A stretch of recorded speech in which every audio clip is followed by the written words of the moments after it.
আজকে ছিল একটা স্পেশাল দিন, রথযাত্রা। জয় জগন্নাথ। শুরু করছি আমার নতুন দিন। খুব ভালো একটা ওয়েদার ছিল।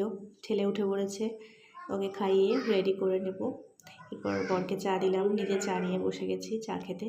বরের কাছ থেকে টাকা চাইছি, টাকা দাও, মেলায় যাবো, তাই দিয়েছে। ছেলেকে একটু মেয়ে সাজানোর ইচ্ছে, এবার ব্যাগ গুছিয়ে নিচ্ছি, যাব বাপের বাড়ি। ওখানে আজকে মেলা। এই যে ছেলেকে স্নান করে রেডি করে নিজে রেডি হয়ে গেছি, যাচ্ছি এখন। মেলার প্রস্তুতি চলছে, তাই ভিডিও বানাচ্ছিলাম। যে চলে এসেছি বাপের বাড়ি। এবার ছেলের রথ সাজানো চলছিল, তারপরে একটু ব্রেকফাস্ট করে নিয়ে ছেলে দিচ্ছিল হচ্ছে রথকে পুজো, ধূপকাঠি দেখাচ্ছে জগন্নাথকে। এবার একটু চিকেন টেস্ট করে নিলাম মায়ের কাছে বসে বসে, আর ছেলে খেলা করছিল এদিকে। ও তো ওখানে গেলে একদম সব কিছু নামিয়ে একদম ঘাটাঘাটি করে ফেলে। তারপর ছেলের লাঞ্চ এসে গেছে, ছেলেকে লাঞ্চ করিয়ে রেডি হয়ে রথ নিয়ে বেরিয়ে পড়েছি আমরা মেলায়।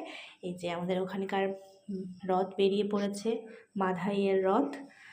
এই যে রথের মেলা, দারুণ আনন্দ হয়েছে আজকে সারাদিন। ছেলেও রথ নিয়ে বেরিয়ে পড়েছে, ছেলের পিছন পিছন আমি যাচ্ছি, সাথে আমার বাবা ছিল।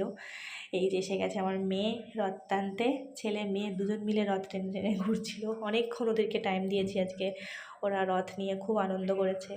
এই যে আমরা দুজন, আমাদের দুজন আমরা দুই বান্ধবী, আমাদের দুজন। ভীষণ ভিড় হয়েছিল মেলায়। ছেলে মেয়েগুলোকে নিয়ে একটু মেলায় গেছিলাম, একটু পাঁপড় ভাজা কিনে, জিলিপি কিনে, খেলনা কিনে বাড়ি এসেছি।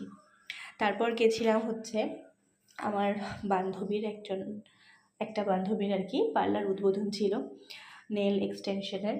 তো সেখানে গেছিলাম, সেখানে অনেকক্ষণ সময় কাটালাম, সাথে বৃষ্টি পড়ছিল ভীষণ, পুরো ভিজে গেছিলাম একদম। তারপর রাত্রেবেলায় এবার বাড়ি যাব, ডিনার করে নিলাম মায়ের কাছে। এই যে